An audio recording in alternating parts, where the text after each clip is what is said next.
안녕하십니까. 이준의 돈 버는 부동산 시간입니다. 저희가 지금 잠깐 얘기를 했는데 저희가 벌써 이제 다음 달이면 이준의 돈 버는 부동산 시작한 게 1년 돼 갑니다. 참 1년 동안 나중에 시간이 한 10년쯤 지나서 또는 한 5년쯤 지나서 우리가 그때 그랬지 얘기하면 참 버라이어티 했던 그런 시간들이었던 것 같습니다. 우리 곽 대표님하고 찍었던 게 참 많은 예측을 했어요, 저희가. 근데 다 맞았어요. 아니, 다 맞지 않았어요. 거의 다 맞았어요. 90% 정도? 이 자신감은 도대체 무조건 90% 밖에요? 10%씩 틀리면 안 되지. 그런가요? 참. 지금 뭐 하나 짧게 말씀드리고 시작하겠습니다. 뭐 당장 그 당대표가 바뀌면서 공급을 늘려야 되겠다는 얘기가 대번에 나오는데 저희가 올 초 한 2, 3월부터 그 얘기를 했었죠. 지금 그 기존 구축에는 매물이 나올 수가 없었고 신축은 장래의 수요까지 틀어 막아놔서 이거는 구조적으로 집값이 오를 수밖에 없다는 얘기를 계속 했었잖아요. 네, 그렇죠. 그랬더니 뭐 댓글들이 저희가 건설에서 뭐 스폰 받는다고 막 이렇게 댓글이 달리는데 그러면 그 정부도 건설에서 스폰 받고 이렇게 얘기하는 겁니까? 그 팩트는 너무 시장은 심플하죠. 시장에 물건이 나와야 안정이 되고 그 시장은 현재의 수요와 미래의 수요가 있는데 현재의 수요는 그 구축 그러니까 기존 주택 중심으로 매매가 이루어질 수 있는 물건이 나와야 되고 미래 수요 같은 경우에는 분양을 건설사들이 자유롭게 편한 좋은 지역에 좋은 물건을 공급하는 현재 수요와 미래 수요가 맞물려야 시장이 분명히 안정이 될 거고 집은 투기하는 사람만 사는 게 아니고요. 저희 아들이 유치원 갈 때 살던 집이 지금 아이가 고3 되고 이제 대학생 가고 하면 집을 늘리고 싶고 더 좋은 집에 소득이 생겼으니까 더 좋은 집에 옮기고 싶고 그건 기본 욕구입니다. 욕구. 그걸 어떻게 싸잡아서 전부 다 인간의 투기 뭐 이런 쪽으로만 몰아가는 정책이 어떻게 성공할 수 있다고 생각하십니까? 저희는 전혀 동의하지 않았습니다. 자, 오늘도 그에 연관된 얘기입니다. 집값 급등한 지금 추경 매수해도 될까? 이런 얘기를 가지고 우리 곽창석 대표님과 얘기 나눠보겠습니다. 주식회사 도시화공간 곽창석 대표님입니다. 안녕하십니까? 네, 안녕하십니까? 제가 어떻게 오프닝과 다 맞는 얘기죠? 저 뭐 생각하느라고 못했어요. 오늘 뭔 얘기 할까, 지금? 예, 얘기 시작하시죠. 지금 제가 이제 5월 달에 서울 아파트가 그 태풍 전야다 이런 말씀을 드린 다음에, 한 7월부터는 집값이 좀 꿈틀대기 시작하더니, 이제 9월 초 현재는, 정말 부르는 게 값인 상황이 되고 집도 못 보고 계약을 해야 될 정도로 아주 심각한 그 폭등장이 벌어지고 있습니다. 그래서 지금 이제 그동안 집을 살까 말까 이렇게 고민하시던 분들이 정말 더 깊은 고민에 빠지게 됐어요. 근데 이렇게 보면은 집을 살 수 있는 여력이 있는데 안 사고 있는 분이 계시고 예. 아예 집을 살 수조차 없는 전혀 자산이 형성되지 않은 분들도 있습니다. 예. 사실 살 수 없는 분들은 좀 기분은 안 좋겠지만은 정말 갈등이 깊은 분들은 살려고 했는데 예. 계속 안 사고 있는 분들이거든요. 이번에 더 헷갈리게 됐어요. 이번에 보니까 그 그린벨트 해제하는 지역 뭐 또 얘기 나오니 이거 또 잠재 수요로 대기 수요로 만드는 거 아닙니까? 그렇죠. 예. 그래서 대부분 보면은 이분들이 집을 못 산 이유를 보면은 예. 돈은 어느 정도 있지만은 내 눈높이에 맞는 집은 그러니까 내가 살고 싶은 집 또는 내가 사고 싶은 집하고 예. 내가 살 수 있는 집에 괴리가 있는 거예요. 그 괴리가 또 그렇게 크지도 않아요. 내 눈높이에 맞는 거는 어떤 지역에 몇 평대 아파트 정도를 가고 싶다. 예. 그러면은 상당한 무리를 해야 되는 거예요. 그렇죠. 그러나 현실적으로 내가 큰 부담 없이 갈 수 있는 집은 내 눈에는 안 차고. 안 차는 거예요. 그런 과정이 사실 집값이 상승하기 시작한 2015년경부터 벌써 3년 정도 지속돼 왔거든요. 네. 이러는 과정에서 늘 본인이 사고 싶은 곳과 살 수 있는 곳이 한 1억 정도 차이라면은 이제는 2억, 3억 이렇게 그렇죠. 예. 벌어져 버린 겁니다. 이제 주택을 구입한다면 정말 엄청나게 무리를 해서 구입을 할 수밖에 없는 이제 이런 상황에서 또 이제 정부에서 추가 대책을 또 내놓는다고 얘기를 하고 있잖아요. 또 뭐 방금 말씀하신 대로 신혼 희망타운이라든가 새로운 택지를 많이 공급해 준다고 하니까 그럼 거기에다 기대를 걸고 가야 되느냐? 그렇죠. 아니면은 그런 것들조차도 별 효과가 없어서 오히려 더 뛰고 나면은 정말 너무 고민스러워서 밤잠을 잘 수가 없는 이런 상황이에요. 근데 또 어떻게 따지고 보면은 집이 있는 분들도 마음이 편한 건 아니에요. 집을 여러 채 가진 분들은 사실 집값이 올라 본들 대부분 세금으로 빠지기 때문에 그렇게 뭐 기분 좋은 상황은 아니고요.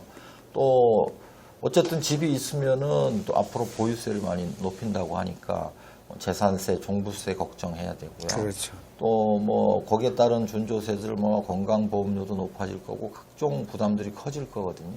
이런 데 대한 부담도 커지고 사실 집이 있는 분들도 그렇게 지금 집값이 올라도 마음이 편하지가 않아요. 이거 등가를 매길 수 없을 정도의 둘 다 무거운 문제인 것 같아요. 있는 분들 중에 곽 대표님이나 저처럼 일을 하면서 소득이 생긴 사람은 조금 추가 이자가 낸다 해도 내 범위 내에서 낼 수 있는 거지만 은퇴하신 분들이 집이 하나 있는 분들 이런 분들은 딱 정해진 거잖아요. 나오는 돈, 쓰는 돈이.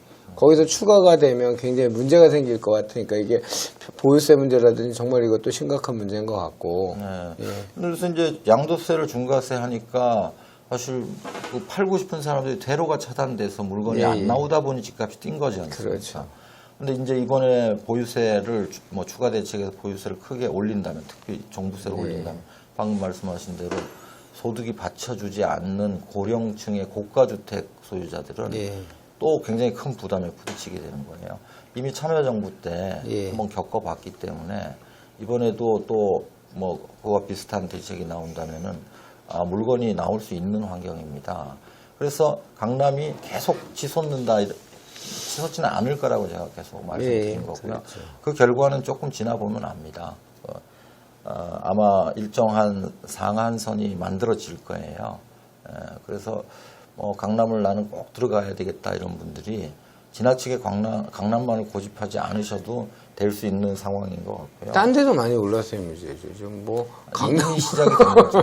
이제 외곽 뭐 이렇게 강북으로 번지고 예. 또 일부는 외곽으로 번지고 이렇게 하고 있는데, 근데 이제 이렇게 집값이 오르게 되면 일반적으로는 사실 그 일종의 낙수 효과가 생기죠. 예.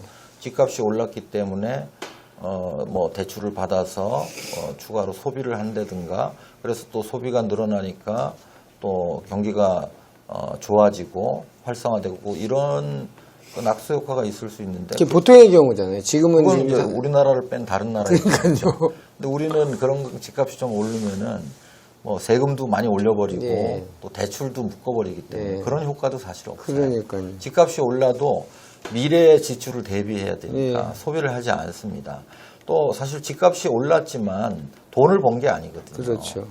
집값이 오른 거는 기준 가격이 오른 거기 때문에 거기에서 무슨 대출이 일어나야 거기서 소비가 일어나는 거고, 예. 또 팔 수가 없는 상황이니까 어차피 낙수 효과나 소비 진작 효과가 없는 거죠. 그렇죠. 이런 상황이니까 사실 집값이 오르는 게 모두에게 고통만 주는, 예, 맞습니다. 경기도 안 좋아지고 이런 상황입니다. 근데 이제 과연 이런 상황에서 가장 고민인 분들이 내가 계속 살까 말까를 했는데 추격 매수를 해야 되느냐. 타이밍을 계속 놓치는 거죠. 시장 예. 참여를 못 하니까. 예. 아니면은 조금 더 기다렸다가 매수를 하는 게 맞는 거냐. 근데 이제 이렇게 집값이 오르고 나면은 또 많은 매체들이 어떻게 얘기하냐면은, 지금은 가격에는 거품이 있다. 경제 상황을 봐라. 우리 뭐 내수가 좋기를 하냐, 뭐 인구가 크게 느느냐, 부터 시작해서 한국 산업 경쟁력이 있느냐, 이런 거를 들면서 지금 거품인 집을 사는 거는 맞지 않다. 예. 옳은 일이 아니다. 이렇게 판단하는데 그것도 그런 거에 휘둘리게 돼요. 그렇죠. 근데 제가 볼 때는 이 전편에 우리 유튜브 방송에서도 말씀드렸지만 그 꼭 경제가 나쁘다고 해서 집값이 떨어져야 된다 이런 거는 이래야 된다, 떨어져야 된다, 마땅하다 그렇게 꼭 가지 않거든요. 예. 어떤 경우에는 물가 상승률보다 집값 상승률이 낮은 때도 있고요. 그렇죠. 또 지금같이 집값이 급등하는 시기에는 아무리 떨어지는 게 옳지만 계속 올라가는 게 경제 현상이거든요. 예. 그리고 다른 어느 나라보다도 우리나라는 집값의 하방 경직성이 높습니다. 강하죠. 떨어질 때 크게 잘 안 떨어진다는 거죠. 그게 왜 또 하방 경직성이 생기냐 하면 다른 나라들은 시장에 맡겨놓기 때문에 거품이 발생될 때 크게 발생돼 버려요. 네. 그러면은 빠질 때는 확 빠져버려요. 근데 우리는 오를 때 계속 규제를 눌러요. 하죠. 대출 규제 같은 네. 걸 하기 때문에 대출의 건전성이 크게 훼손되지 않아요. 그러면 나중에 침체기가 오더라도 크게 또 안 떨어지는 거예요. 그래서 지금 이제 앞으로 뭐 경기 상황도 안 좋을 거고 하니까 집을 사지 말라고 하는 얘기를 들었다가는 예. 또 계속 시간이 지날수록 더 올라가고 더 시달릴 가능성이 높다는 거예요. 네. 그래서 지금 이제 어느 정도 자산이 갖춰진 분들이 선택지는 둘 중에 하나인 겁니다. 하나는 정부를 믿고 정부에서 앞으로 새로 공급해 줄 집들 이런 걸 싸게 구입하는 그런 기회를 잡을 거냐 아니면은 지금이라도 눈높이를 낮춰서 예를 들면 꼭 서울이 아니더라도 예. 외곽으로 나가더라도 내 자산 여력에 맞는 집을 구입할 거냐 이 선택지 두 개 중에 하나뿐이 없어요. 그런데 저는 제가 봤을 때는 지금 정부에서 하고 있는 여러 가지 공급 방안들이 당장에 주택을 공급해 줄 수 있는 건 아니에요. 그럼요. 지금 이제 택지 개발 예정 지구를 뭐 만든다 하더라도 그런 것들이 보상 적어도 토지 끝나야죠. 보상하고 또 착공할 때까지는 시간이 4, 5년 정도는 한 걸리거든요. 6, 7년은 걸리지 않을까요? 아무리 빨라도. 한 6년? 물론 입주할 때까지는 그렇죠. 그렇죠. 그렇죠. 예. 4년? 그리고 또 그렇게 막 토지 그린벨트 이런 게 수용되는 과정에서 나온 보상금들이 다시 집값을 올리죠. 그렇죠. 사실 정상적이라면은 이제 정부에서는 그러니까 집값 오를 때 택지를 공급하는 게 아니죠. 그렇죠. 정상이라면은 집값이 오히려 안정돼 있더라도 꾸준히 택지를 공급해서 그 택지가 확보돼 있는 상태에서 집값 상승기를 맞이하면 예. 그 택지를 풀어서 집값을 안정시킬 수 있어야 되거든요. 예. 그런 역할을 정부가 해줘야 되는데 자꾸 이렇게 시류에 영합하다 보니까 오르면은 우리가 무슨 일을 하고 있다는 걸 보여주기 식으로 하다 보면 오히려 집값을 더 올리게 되는. 근데 진짜 그런 것 같아요. 지금 나오는 대책들이 뭐 정부를 비난하고자 하는 얘기는 절대 아닌데 이거는 분명히 저희가 했던 얘기하고 부합해서 같이 본다면 부동산 하나도 모르는 분들 같아요. 입안하시는 분들이나 뭐 꼭 모른다 안다를 떠나서 알고는 있을 수는 있는데 어떤 정책의 의사 결정을 할 때 어떤 사람들의 입김이 더 강하냐는 거죠. 이제 부자들의 증세를 하고 집값이 올라서 이득을 본 사람들이 그 이득을 못 갖고 가게 해야 된다는 이런 강성파가 예. 결국 이기게 된다는 거죠. 이게 이제 정책을 이념적으로 판단하게 되면 그렇죠. 그렇게 안 되는 거죠. 참 정말 예전에 그랬었죠. 전문가 중에 한 분이 이제 늘 집을 사지 말랬던 분이 있었는데 그분이 만약에 이제 우스갯소리로 미국처럼 그 징벌적 손해배상 제도가 있으면 그분은 아마 그럴다는 얘기까지 막 했었는데 똑같이 반복되는 것 같아요. 대상이 그 포커스 마이크가 정부하고 개인에서 정부로 바뀐 것밖에 없는 것 같아요. 그렇죠. 예. 그래서 지금은 이제 시간이 흘러버렸습니다. 그렇죠. 살 수 있는 시간이 있었는데 그 시간을 선택하지 않았던 이유는 내가 집을 살 수 있는 더 좋은 타이밍이 올 거라고 생각을 하고 안 샀던 거거든요. 지금의 문제는 이제 시간 플러스 지역의 문제가 됐어요. 꼭 인서울을 할 것인가, 인강남을 할 것인가. 강북이라든가 외곽 지역에 내 눈높이에 맞는 집을 사는 양보, 지역에 대한 양보를 할 것인가가 포커스입니다. 예. 어떤 분은 제 얘기가 잘 안 와닿을 수도 있지만 이 얘기를 3년 후에 들어보세요. 굉장히 중요한 얘기를 하고 있다는 걸 아실 수 있을 거예요. 우리 각 대표님이 늘 얘기하셨지만 집을 샀는데 시장, 그러니까 마켓에 참여를 못했던 분의 유형이 여러 가지 있는데 그중에 상당히 많은 부분을 차지했던 분들이 바로 그 정부의 정책의 불확실성 때문에 못 샀던 분도 상당히 있단 말이죠. 예. 근데 그 정책의 불확실성이 해소가 되면서 집값이 계속 올라가는 거죠, 지금. 정책이 이제 앞으로 또 규제를 완화할 수도 있다는 기대들도 현재 갖고 있는 것 아주 같아요. 2004년 판백이네요, 판백이. 예. 뭐 이렇게 뭐 재건축 같은 걸 틀어 막아놓고 팔지도 못하게 하고 이러면은 결국 집값이 더 오르는 거를 정부에서 인식하고 이거를 풀어줄 풀어주는 거다. 때가 오지 않을까 하는 그런 기대를 갖고 기다리시는 분도 계신 것 같은데 제 생각은 그렇지 않습니다. 정부가 그걸 풀어주는 순간에 일시적으로는 한 뭐 1년, 2년, 3년 정도는 집값이 또 더 급등할 수 있거든요. 그걸 견뎌낼 수가 없어요. 정부의 정책 일관성이 없어지니까 그건 안 할 것 같아요, 제가 봐도. 그리고 이제 이런 정부에서 하는 대책들, 이런 뭐 추가 공급을 한다든가 이런 것도 결국 그런 것들로 인해서 민간 공급을 더 끊어놓는 역할을 그렇죠. 하게 되거든요. 그래서 이렇게 한번 지금 첫 단추를 제가 볼 때는 잘못 낀 건데 예. 이걸로 인해서 지속적으로 집값이 오르는 방향으로 갈 가능성이 높아 보이고요. 우리가 집값이 오른다고 해서 이득될 게 아무것도 그렇죠. 없잖아요. 다만 안타까운 거는 지금 집을 살 수 있는데도 너무나 복잡한 생각들을 많이 하다 보니까 이번에도 시기를 놓칠 분들이 제가 볼 때는 10명 중에 8명은 80%. 있을 거라는 얘기입니다. 놓치는 시그널을 계속 주잖아요, 지금요.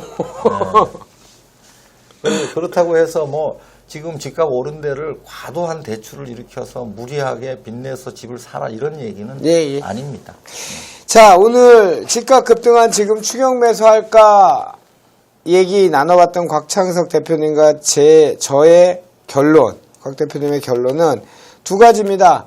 정부 정책을 계속 신뢰하십시오. 그래서 신규 택지 공급하는 그린벨트 해제된 지역에 나는 거기 당첨이 될 수 있는 확률이 높아라고 생각하시는 분은 기다리시는 게 맞고요. 아니라면 현재 자산 본인의 캐피탈 컨디션을 가지고 지역과 금액을 할인을 해야 되는 거죠. 내가 사실 가고 싶은 애는 예를 들면 10억인데 내가 가진 돈은 지금 한 5억, 6억 정도로 갈 수 있다면 그 본인이 판단하셔야죠.